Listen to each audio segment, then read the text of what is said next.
बेटा देखो यहाँ पे डिटरमिनेंट्स का मतलब एक्सरसाइज बता रहा हूँ, 4.2 एक्सरसाइज बता रहा हूँ।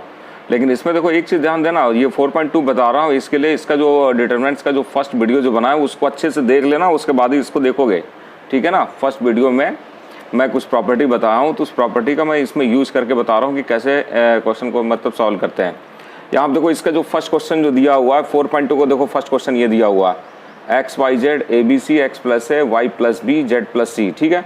लेफ्ट हैंड साइड को लेके जीरो लाना है, ठीक है ना। तो देखो लेफ्ट हैंड साइड मैंने ले लिया, और लेफ्ट हैंड साइड लेने के बाद क्या किया मैंने, सिर्फ एक ही प्रॉपर्टी इसमें यूज किया हूँ। यहाँ पे क्या किया हूँ कि ये जो C1 जो दिया हुआ है, C1 में मैंने क्या किया कि C2 को देखो प्लस कर दिया। तो जैसे C1 में C2 को प्लस करोगे तो क्या हो जाएगा, देखो x को a में प्लस कर दो, x प्लस ये हो जाएगा, y और b को प्लस करोगे y प्लस b हो गया, c को इस z के साथ प्लस कर दो, z प्लस c हो गया। तो देखो जब C1 में C2 को जब प्लस कर दियो तो क्या हुआ यहाँ पे, देखो यहाँ पे C1 और ये C3 दोनों क्या हो गए, सेम हो गए।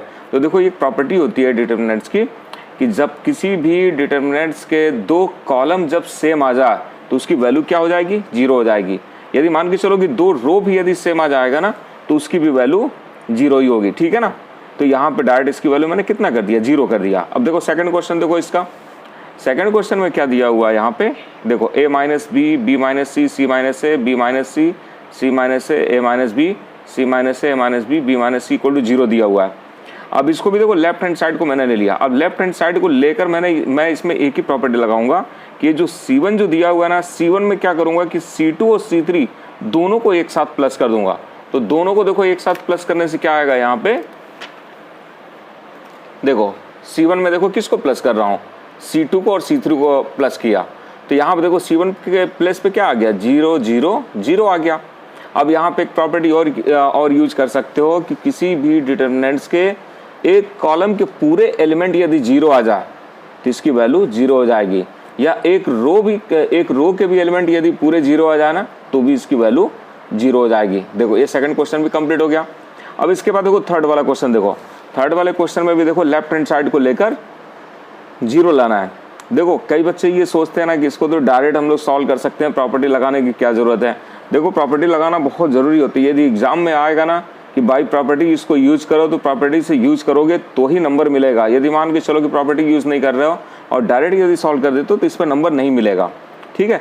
तो देखो यहाँ पे लेफ्ट हैंड साइड मैंने लिया यहाँ पे। अब इसको सॉल्व कैसे कर रहा हूँ कि ये जो C3 जो दिया हुआ है, मतलब चेंज कहाँ पे होगा, C3 के प्लेस पे। C3 में से क्या कर रहा हूँ कि C2 को माइनस कर रहा हूँ, लेकिन C2 में पहले 9 का मल्टीप्लाई करूंगा। ये जो C2 जो दिया हुआ है, C2 में पहले 9 का मल्टीप्लाई करके और फिर उसको C3 में से माइनस करूंगा। तो देखो जैसे मान के चलो ये हमारे पास C2 है, यहाँ पे यदि 9 का मैं 7 के साथ यदि 9 का मल्टीप्लाई करता हूँ तो क्या आएगा, 9 7 जा 63 आएगा, और 63 को 65 में से माइनस करो, ठीक है, तो कितना आ जाएगा, 2 आ जाएगा, ठीक है ना। फिर देखो 8 9 जा 72, 72 को 75 में से माइनस करो, देखो 3 आ जाएगा। 9 9 जा 81, 81 को 86 में से माइनस करो, देखो 5 आ गया। यहाँ पे भी देखो क्या हो गया, ये दो जो कॉलम है ना यहाँ पे, मतलब ये C1 और C3 दोनों सेम हो गया। इसका मतलब इसकी वैल्यू कितनी हो गई, जीरो हो गई। देखो ये तुम्हारा थर्ड क्वेश्चन भी कंप्लीट हो गया। हाँ देखो बेटा फोर्थ वाला क्वेश्चन, देखो फोर्थ वाले क्वेश्चन का देखो ये लेफ्ट हैंड साइड दिया हुआ है 1 1 1 BC CA AB A B plus c b c plus a c a plus b equal to zero prove करना है। तो देखो इसमें मैं क्या कर रहा हूँ, लेफ्ट हैंड साइड को लिया यहाँ पे मैंने, और लेफ्ट हैंड साइड को लेने के बाद क्या किया मैंने, इसमें एक प्रॉपर्टी यूज किया हूँ कि ये जो C2 जो दिया हुआ ना, C2 में C3 को मैंने प्लस कर दिया, ठीक है ना। ये C2 में किसको प्लस कर दिया, C3 को। तो जब C2 में C3 को जब प्लस करोगे, देखो चेंजेस कहाँ पे होगा, C2 के प्लस पे होगा। तो देखो यहाँ पे क्या होगा, प्लस करोगे तो AB BC CA AB BC CA AB BC CA। अब देखो डिटरमिनेंट्स में क्या होता है कि किसी भी जब कॉलम जैसे कॉमन निकालना है, तो देखो यहाँ C2 में क्या कि पूरा सेम मतलब वैल्यू है, यहाँ पे देखो पूरा सेम है, तो इसमें से कॉमन निकाल सकते हो। तो देखो ये कॉमन आ गया यहाँ पे AB BC CA। देखो मैट्रिक्स में क्या होता था कि मैट्रिक्स में देखो कॉमन निकालने के लिए क्या होना चाहिए कि पूरे में कॉमन आना चाहिए, मतलब जितने एलिमेंट है ना सभी में कॉमन निकलना चाहिए। मैट्रिक्स की बात कर रहा हूँ। मैट्रिक्स यदि ये होता तो मैट्रिक्स में से कॉमन कैसे निकालते हैं, जैसे इसमें टोटल एलिमेंट कितने हैं, टोटल 9 एलिमेंट हैं, तो 9 एलिमेंट में से कॉमन निकलता है मैट्रिक्स में। लेकिन डिटर्मिनेंट्स में क्या होता है कि किसी यदि एक कॉलम में या किसी एक रो में से यदि कॉमन निकलता है तो हम उसको निकाल सकते हैं। तो देखो मैंने क्या किया यहाँ पे, ये जो C2 जो दिया हुआ था, C2 में से ये कॉमन निकाल लिया मैंने, AB BC CA। देखो यहाँ पे पहले से क्या था 1 1 1, यहाँ पे भी क्या हो जाएगा 1 1 1, और इसको ऐसे रहने दिए। अब देखो यहाँ पे क्या हो गया, 2 कॉलम क्या हो गया, यहाँ पे सेम हो गया कि नहीं हो गया, मतलब C1 और C2 क्या हो गया, आइडेंटिकल हो गया। और जब ये दोनों आइडेंटिकल हो गया इसका मतलब इसकी वैल्यू कितनी हो जाएगी, देखो 0, और 0 का इसके साथ मल्टीप्लाई कर दो तो आंसर कितना आ गया, 0 आ गया। इसके बाद देखो 5th वाला क्वेश्चन देखते हैं। 5th वाला क्वेश्चन थोड़ा सा लेंदी जाएगा। देखो ये पूरे 2 पेज में आया है, मतलब 5th वाला क्वेश्चन। देखो 5th वाले क्वेश्चन में क्या दिया हुआ है, यहाँ पे ध्यान से देख लो, थोड़ा सा राइटिंग में दिक्कत हो सकती है, समझ नहीं पाओगे क्या लिखा हूँ, इसलिए थोड़ा सा मैं पढ़ के बता दे रहा हूँ क्या क्या है यहाँ पे। देखो B + C, C + A + B, Q + R, R + P, P + Q, Y + Z, Z + X, X + Y equal to से यहाँ पे 2 है, यहाँ है A B C P Q R X Y Z दिया हुआ है। अब देखो इसमें क्या किया मैंने, लेफ्ट हैंड साइड को लिया, और लेफ्ट हैंड साइड को लेकर देखो मैं फर्स्ट प्रॉपर्टी यहाँ पे यूज कर रहा हूँ कि R1 में मैंने क्या किया, R2 और R3 को प्लस कर दे रहा हूँ, ठीक है ना। ये हमारे पास देखो R1 है, R1 में किसको प्लस किया मैंने, R2 को और R3 को। तो यहाँ पे देखो क्या होगा, सबसे पहले ये B + C को ले लो, ठीक है ना। ये B + C मतलब R1 का जो फर्स्ट एलिमेंट है, इस R1 के फर्स्ट एलिमेंट में क्या करोगे, R2 और R3 के फर्स्ट एलिमेंट को ऐड कर दोगे। तो यहाँ पे देखो जब इनको पूरे को जब ऐड करोगे, देखो A और A कितना हो जाएगा 2A, B और B कितना हो जाएगा 2B, C और C कितना हो जाएगा 2C। तो मैंने क्या किया ना, 2 को देखो कॉमन निकाल लिया हो यहाँ पे, और ये इसको लिख दिया A + B + C। सिमिलरली जब इनको भी प्लस करोगे तो यहाँ भी देखो 2 आएगा पूरा का पूरा, 2 मैंने कॉमन निकाल लिया, P + Q + R हो गया। इसको भी प्लस करो पूरा का पूरा, तो क्या आएगा, इसमें भी देखो X और X 2X आएगा, Y और Y 2Y, Z और Z 2Z हो जाएगा। तो देखो 2XYZ हो गया। इसको मैंने यहाँ पे देखो लिख लिया इस तरह से। अब देखो आगे स्टेप में क्या किया मैंने कि ये जो 2 जो है ना, देखो ये R1 में, ये जो R1 जो दिया हुआ R1 में देखो 2 बिल्कुल आ रहा है कॉमन, तो मैंने ये कॉमन यहाँ पे निकाल लिया, और बाकी स्टेप को क्या किया मैंने, बिल्कुल वैसे ही लिख दिया यहाँ पे। देखो कुछ भी मतलब यहाँ पे चेंज नहीं किया हूँ, सिर्फ 2 को कॉमन निकाला हूँ यहाँ पे, और बाकी स्टेप जो है पूरी की पूरी यही है। अब इसके बाद देखो क्या करो, जो आंसर लाना है, आंसर में क्या करना है यहाँ पे, देखो ये जो राइट हैंड साइड में लाना है, ये जो 2 है तो 2 तो मतलब आ गया यहाँ पे। अब यहाँ पे देखो A B C P Q R X Y Z, ये बिल्कुल सिंगल है, ठीक है ना, ये किसी के साथ मतलब कनेक्ट नहीं है।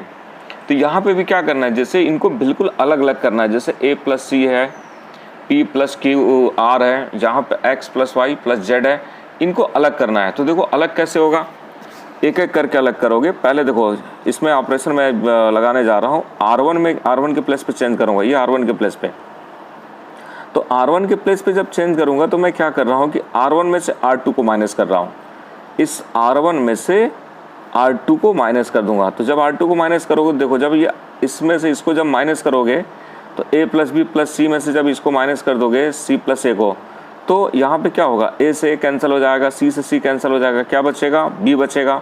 सिमिलरली यहाँ पे देखो, यहाँ पे जो है Q बच जाएगा और यहाँ पे Y बच जाएगा, ठीक है ना। तो देखो यहाँ पे B Q Y जो ये सिंगल आ गया। अब अगले स्टेप में क्या करोगे, मतलब ये R1 के हेल्प से क्या करोगे, अब इनको मतलब बिल्कुल ब्रेक कर दोगे इनको, ठीक है ना। तो देखो अब क्या करो कि ये सबसे पहले काम करो, R3 को पहले मतलब अलग करते हैं यहाँ पे, ये जो R3 जो दिया हुआ ना, क्योंकि देखो ये R2 को R3 में से यदि माइनस करोगे तो यहाँ पे A बच जाएगा, Q को जब इसमें से माइनस करोगे तो यहाँ पे P बच जाएगा, Y को जब इसमें से माइनस करोगे तो X बचेगा। तो इसके बाद कौन सा मतलब ऑपरेशन यूज करोगे, देखो R3 के प्लेस पे चेंजेस होगा, मतलब R3 में से R1 को माइनस कर दो, तो माइनस करोगे तो R3 के प्लेस पे क्या हो जाएगा, AP X हो जाएगा। अब अगली स्टेप में क्या करोगे कि ये जो R3 जो है, R3 को क्या करो कि R2 में से माइनस कर दो, मतलब देखो R2 के प्लेस पे चेंजेस होगा, मतलब R2 में से R3 को माइनस कर दो। माइनस करने के बाद देखो यहाँ क्या बचेगा, यहाँ देखो A से A कैंसिल हो जाएगा, C बच जाएगा, P से P कैंसिल हो जाएगा, R बचेगा, X कैंसिल हो जाएगा, Z बचेगा, ठीक है। यहाँ पे अब देखो ये पूरे के पूरे देखो अलग हो गए, जो ABC PQR और XYZ जो थे ये पूरे के पूरे अलग हो गए यहाँ पे। अब क्या करोगे, अब अलग तो हो गए, लेकिन यहाँ पे देखो APX जो है बिल्कुल R1 के प्लेस पे है APX, और यहाँ पे APX क्या है, ये बिल्कुल नीचे है। तो क्या करोगे, इसको बिल्कुल ऊपर लेके जाओगे, APX को बिल्कुल R1 के प्लेस पे लेके जाओगे। तो इसमें ऐसा नहीं कर सकते हो कि डायरेक्ट APX को उठा के मतलब डायरेक्ट ऊपर लिख दोगे, नहीं। इसमें क्या करोगे, पहले ये जो हमारे पास ये जो R2 जो दिया हुआ है R2 और ये जो R3 जो दिया हुआ, इन दोनों को पहले चेंज करो, ठीक है ना। तो देखो यहाँ पे लिखा हूँ, ये देखो चेंज कर रहा हूँ, ये जो R3 है इसको R2 के प्लेस पे लिखो और R2 को R3 के प्लेस पे लिखो। तो रूल पता है कि जब कभी भी जब दो एडजेसेंट कॉलम हो या रो हो, उनको जब आपस में चेंज करोगे ना तो डिटरमिनेंट्स का जो साइन होता है वो चेंज हो जाता है। तो देखो यहाँ पे मैंने माइनस लगा दिया, ठीक है, यहाँ पे चेंज किया हूँ, R2 को और R3 को आपस में चेंज कर दिया। देखो ये आ गया, क्या लगा दिया मैंने, यहाँ पे माइनस लगा दिया। अब इसके बाद क्या करोगे, अब यहाँ पे जो R1 जो है R1 और ये R2, इन दोनों को आपस में चेंज करो। तो जब इन दोनों को आपस में चेंज करोगे तो फिर से साइन चेंज होगा, तो ये माइनस की जगह पे प्लस हो जाएगा और APX ऊपर चला जाएगा और BQY नीचे आ जाएगा, ठीक है। तो देखो ये पूरा आंसर आ गया। ये इस तरह से 5th वाला क्वेश्चन भी कंप्लीट हो गया। देखो बेटा 6th वाला क्वेश्चन को देखो थोड़ा सा अलग तरीके से करेंगे। लेफ्ट हैंड साइड है, इसको लेकर मतलब जीरो लाना है, मतलब इसको बाई प्रॉपर्टी मतलब बोला है तो कुछ ना कुछ प्रॉपर्टी तो इसका यूज़ करना ही पड़ेगा। तो देखो लेफ्ट हैंड साइड को लिया मैंने, और लेफ्ट हैंड साइड को लेने के बाद क्या किया, देखो इसको मैंने इक्वेशन नंबर 1 बना दिया, ठीक है। और इक्वेशन 1 बनाने के बाद देखो इसमें कौन सी प्रॉपर्टी यूज़ कर रहा हूँ कि कॉलम को रो में कन्वर्ट कर दिया। कॉलम को रो में कन्वर्ट कर दोगे तो पता है ना कि जब भी कॉलम को रो में कन्वर्ट करोगे तो डिटरमिनेंट्स के वैल्यू में कोई फ़र्क नहीं पड़ता। ये प्रॉपर्टी मैं बता चुका हूँ कि रो को कॉलम में कन्वर्ट कर दो या कॉलम को रो में कन्वर्ट कर दो तो डिटरमिनेंट्स का जो भी वैल्यू आएगा उसमें कोई चेंजेस नहीं होगा। अब देखो यहाँ पे क्या कर रहा हूँ, आगे स्टेप में यहाँ पे ये हमारे पास ये जो R1 जो दिया हुआ था ना, R1 में से मैंने -1 को कॉमन ले लिया, R2 में से क्या किया, -1 को कॉमन ले लिया, R3 में से भी क्या किया, -1 को कॉमन ले लिया। तो जब -1 कॉमन जब ले लोगे यहाँ पे R1 R2 R3 में से, तो इनका साइन क्या होगा, देखो साइन चेंज हो जाएगा कि नहीं हो जाएगा। देखो चेंज होने के बाद देखो ये आ गया। अब इसके बाद देखो -1 इंटू -1 क्या हो जाएगा यहाँ पे माइनस। अब इसके बाद देखो इक्वेशन 1 में देख लो कि ये जो आया हुआ इक्वेशन 1 में देख लो ये किसका वैल्यू है, ठीक है ना। ये डेल का मतलब आ गया यहाँ पे। अब जैसे माइनस डेल हो गया, अब इसको ला के सेट कर दो, ये प्लस हो गया तो 2 डेल इक्वल से कितना हो गया 0, या डेल इक्वल से हो गया 0। देखो प्रूव कर दिए 0 आ गया। अब इसके बाद देखो 7th वाला क्वेश्चन,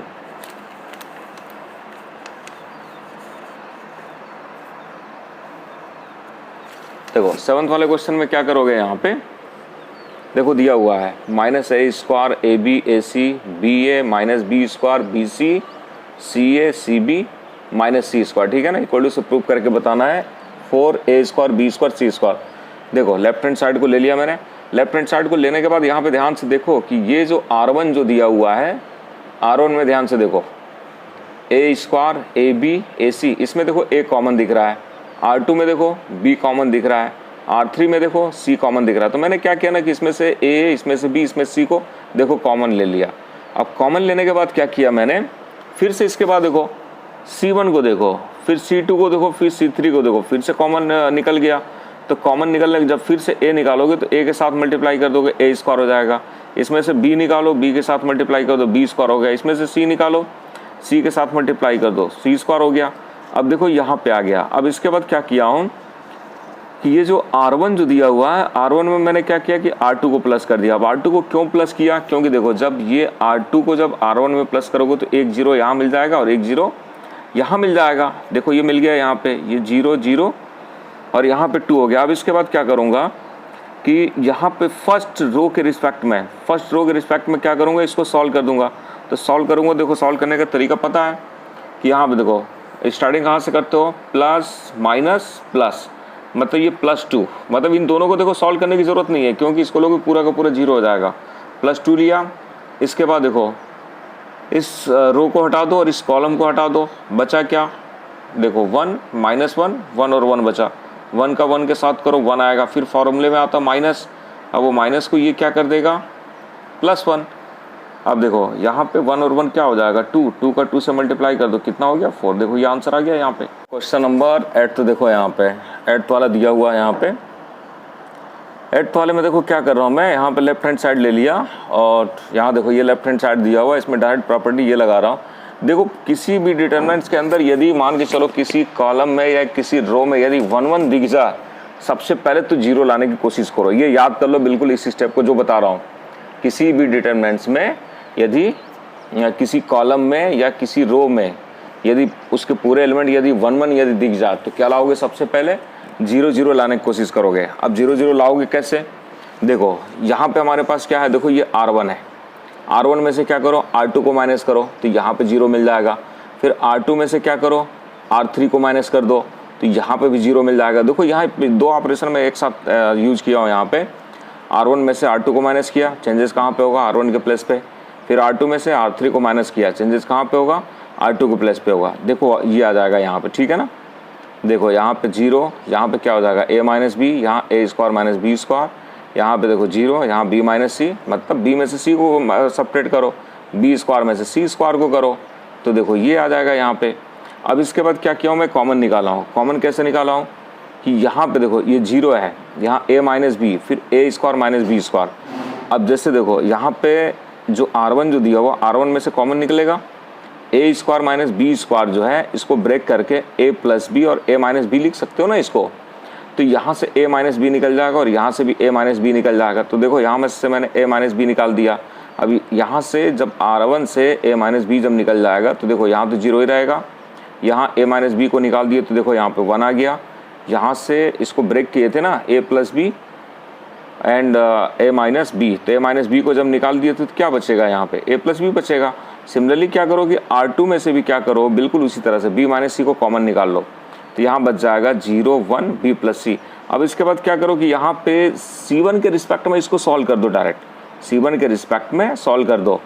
साइन पता है, यहाँ पे जब 1 लिखो और इसके बाद इसको कैंसिल करो, इसको कैंसिल करो, 1 का b प्लस सी के साथ करो b प्लस सी, उसके बाद फॉर्मूले में आता माइनस, ये साइन चेंज हो जाएगा, a माइनस से माइनस बी।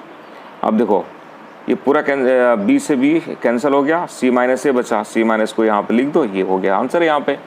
अब इसी को देखो क्वेश्चन नंबर 8 के मतलब 2 पार्ट दिया हुआ, तो इसका फर्स्ट पार्ट है। अब सेकंड पार्ट में देखो इसमें भी वही दिया, सिमिलरली बिल्कुल उसी तरह से क्वेश्चन दिया हुआ है। इसमें क्या करोगे, इस क्वेश्चन में यहाँ पे देखो, इस क्वेश्चन को देखो यहाँ ध्यान से, इसमें भी देखो सेकंड क्वेश्चन में देखो यहाँ पे R1 में देखो 1 1 1 दिया हुआ है। तो जब R1 में 1 1 दिया हुआ है, लेफ्ट हैंड साइड को लेकर राइट हैंड साइड लाओगे, बाय प्रॉपर्टी सॉल्व करना है इसको। तो ये जो लेफ्ट हैंड साइड जो दिया हुआ है इसमें R1 में देखो 1 1 दिया हुआ है। तो मैं देखो सबसे पहले ये बताता हूँ कि किसी भी डिटर्मिनेंट्स के अंदर यदि किसी रो के पूरे एलिमेंट 1 1 दिख जाए या किसी डिटर्मिनेंट्स के कॉलम, किसी एक कॉलम के एलिमेंट यदि 1 1 दिख जाए तो सबसे पहले 0 लाने की कोशिश करो। तो यहाँ पे सिंपल सा देखो दिख रहा है, क्या करोगे तो 0 मिलेगा। यहाँ पे क्या करो कि ये जो C1 जो है, C1 में से C2 को माइनस कर दो। तो जब C1 में से C2 को माइनस करोगे तो एक 0 यहाँ मिल जाएगा। फिर C2 में से क्या करो, C3 को माइनस कर दो तो एक यहाँ 0 मिल जाएगा। देखो वही प्रॉपर्टी यहाँ पे लिखा हूँ, देखो C1 के प्लेस पे चेंजेस होगा, C1 में से C2 को माइनस कर दो एंड C2 में से C3 को माइनस कर दो। देखो ये आ गया, बिल्कुल फर्स्ट पार्ट के जैसे, ऐड का जो फर्स्ट पार्ट अभी किया हो ना बिल्कुल उसी के जैसे है। तो देखो यहाँ पे क्या आ गया, 0 0 और यहाँ पे देखो a minus b, b minus c, a Q minus B cube, b cube minus c cube, ये सब्ट्रैक्ट करने के बाद आ जाएगा। अब देखो यहाँ पे क्या करोगे कि ये जो C1 जो है, C1 में से कॉमन निकलेगा। कॉमन कैसे निकलेगा, देखो यहाँ a माइनस बी है, यहाँ a माइनस बी, और यहाँ पे क्या है A Q minus B Q. अब A Q minus B Q का फॉर्मूला क्या होता है, A Q minus B Q equal to से होता है ए माइनस बी और फिर होगा दूसरे ब्रैकेट में A square plus A B plus B square. मतलब यहाँ पे ए माइनस बी निकलेगा कि नहीं निकलेगा कॉमन यहाँ से। तो यहाँ पे C1 में से क्या करो, a माइनस बी को निकालो। सिमिलरली C2 में से क्या करोगे, b माइनस सी को कॉमन निकालोगे। तो कॉमन निकालने के बाद देखो ये स्टेप बच जाएगी, यहाँ पे देखो ये स्टेप बच जाएगी। देखो ये स्टेप को क्या किया, अभी तो मैं पूरा का पूरा वही लिख लिया हूँ यहाँ पे, जो स्टेप यहाँ लिखा हूँ उसी को यहाँ पे भी लिख दिया। इसमें से देखो कॉमन निकाल लो, a माइनस बी इसमें से निकालो C1 में से, और C2 में से निकाल लो b माइनस सी को कॉमन निकाल लो। देखो ये स्टेप बचेगा। अब उसके बाद कुछ नहीं करना है, इसको क्या करो कि R1 के रिस्पेक्ट में सॉल्व कर दो, और R1 के रिस्पेक्ट में जब सॉल्व कर दोगे ना तो ये आपका आंसर आ जाएगा, ठीक है ना। देखो ये आ गया, ये 8th का सेकंड वाला क्वेश्चन कंप्लीट कर दिया मैंने।